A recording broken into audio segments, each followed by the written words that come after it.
سلام بینندگان عزیز. چه خبر؟ آقا خبر. اخبار زن و شوهری. سرفصل خبرها. زنی اعلام کرد که دیگر به شوهرش قهوه نمی دهد، چون گفته بود این بار تلخترش کن. زن که فکر می کرد شوهرش به او نیش و کنایه زده گفت یعنی خودمم تلخم؟ حالا مرد در حال نوشیدن چایی هست که خودش درست کرده. این مرد بعدها کتابی نوشت در مضمون این که هرگز از یک زن قهوه تلختر نخواهید. مردی بعد از این که گفت منظورم اونجوری نبود، به اتهام همیشه همینو میگی بازداشت خانگی شد. او اکنون در اتاق پذیرایی سکونت دارد و حق اظهار نظر درباره شام را هرگز نخواهد داشت. مردی با افتخار گفت من در دعوا سکوت کردم تا احترام حفظ شود. اما همسرش گفت سکوت او پر از قضاوت و کنایه بوده است. کارشناسان میگویند سکوت پر از قضاوت خطرناکتر از حرف خالی است. مردی به همسرش گفت من که نگفتم نرو پیش دوستات. اما بعد با لبخند مصنوعی اضافه کرد فقط ببین کی وقت میکنی. زن بلافاصله سفرش را لغو کرد و گفت و اعلام کرد دیگر نمیروم چون نمیخواهد خوش بگذرد. زنی شوهرش را متهم کرد که در دعوا گفته بود باشه حق با تو هست. او میگوید تون صدا مسخره آمیز بوده. هیئت تحقیق اعلام کردند که تون صدا آرام و مظنون به طعنه بوده. اما زن درخواست تجدید نظر داده چون معتقد است او باشه‌اش بوی نیش میدهد. مردی امروز در برابر دادگاه خانواده گفت من فقط به همسرم گفتم غذا آماده است.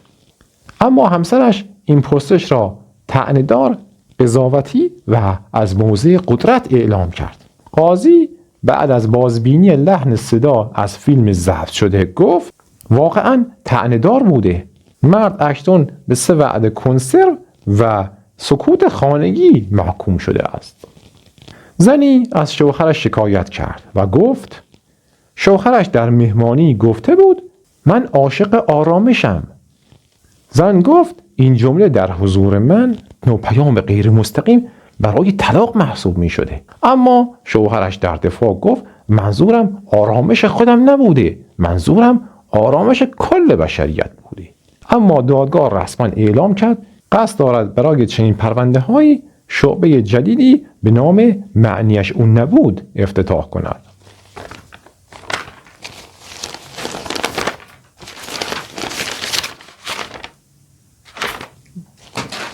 اخبارهای درجه 1 را میخونم فقط.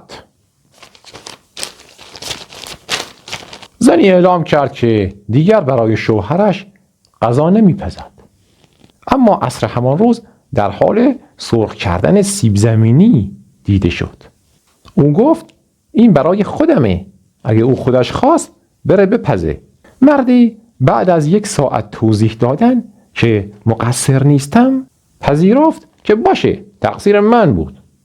کارشناسان میگویند او برای حفظ صلح داخلی این تصمیم را گرفته و به درمانگاه غرور منتقل شده. مردی به زنش تیکه پراند. پیش بینی می شود این قهر تا فردا عصر ساعت 6 ادامه داشته باشد. مردی 3 روز تمام سکوت کرد. زنش به او گفت هنوز قهری؟ شوهرش پاسخ داد فقط دارم فکر می کنم. گزارش ها حاکی از آن است که هنوز هیچ فکری اتخاذ نشده. مردی به زنش گفت ساکت شو و با من سخن مگو. زن 12 سال است که سکوت کرده. شوهر او میگوید 12 سال است که تصویر دارم اما صدا قطع شده. کارشناسان میگویند این یکی از پیچیده ترین پرونده های زناشویی است. مردی بعد از بازگشت از بازار گفت دیدی خانم، دیدی ارزون خریدم، دیدی مفت خریدم.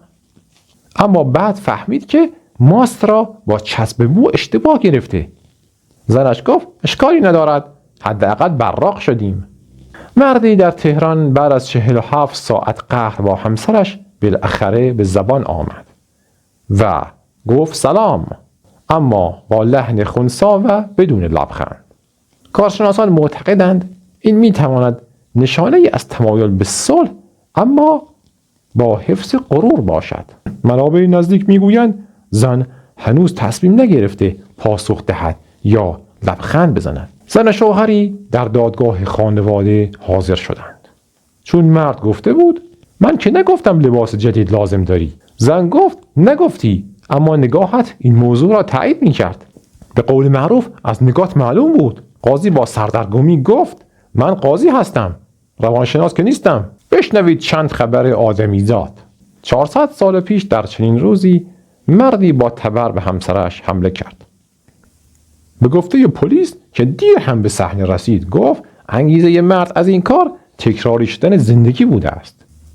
مشاوران علت این امر را نخریدن ماکارونی توسط مرد اعلام کردند، زیرا این مرد به ماکارونی علاقه نداشته و همسرش او را تهدید کرده. در یک آزمون استخدامی 200 میلیون لیسانس و فوق لیسانس به رقابت پرداختند. در این رقابت تنگاتنگ یک دیپلم با پارتی بسیار کلفت به برتری دست یافت و موفق شد به سر کار برود. یک تبلیغ دبش ببینیم و برگردیم. عمو یاد گاو نمیری تو غار، عمو یاد گاو، عمو یاد گاو نمیری تو غار، عمو یاد گاو، عمو یاد گاو نمیری تو غار، عمو یاد گاو. ساکت شو، قاره به این خوبی برم کنار رادیاتور بشینم، اونم با این هزینه های سنگین شهرنشینی؟ تو غار که بهتره، مگه مغز خر خوردم؟ عمو یاد گاو نمیری تو غار، عمو یاد گاو، عمو یاد گاو نمیری تو غار، عمو یاد گاو. بچه های خوش تیپ، کانال آقا گل رو سابسکرایب کنید، لایک و کامنت هم یادتون نره. مردی به زنش گفت غذا پختی؟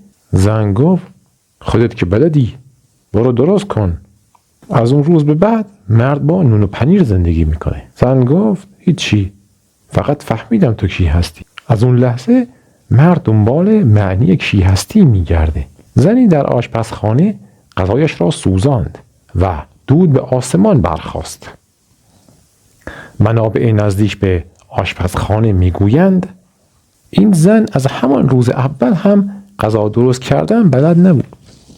در دادگاه خانواده یک زن گفت پیامم را دیدی اما جواب ندادی. شوهر این زن گفت داشتم فکر میکردم چی بگویم.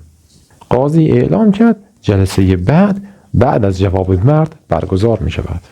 زن و شوهری تصمیم گرفتند تا از خانه بیرون بروند و به خیابان بروند. زن گفت 5 دقیقه صبر کن تا آماده بشوم. 50 دقیقه بعد هنوز هیچ صدایی از اتاق شنیده نمی شود. زن گفت هنوز 1 دقیقه دیگر باقی مانده است. بینندگان عزیز، کانال ما رو سابسکرایب کنید، لایک و کامنت هم لطفاً فراموش نشه. تا یک اخبار جذاب دیگه، بدرود.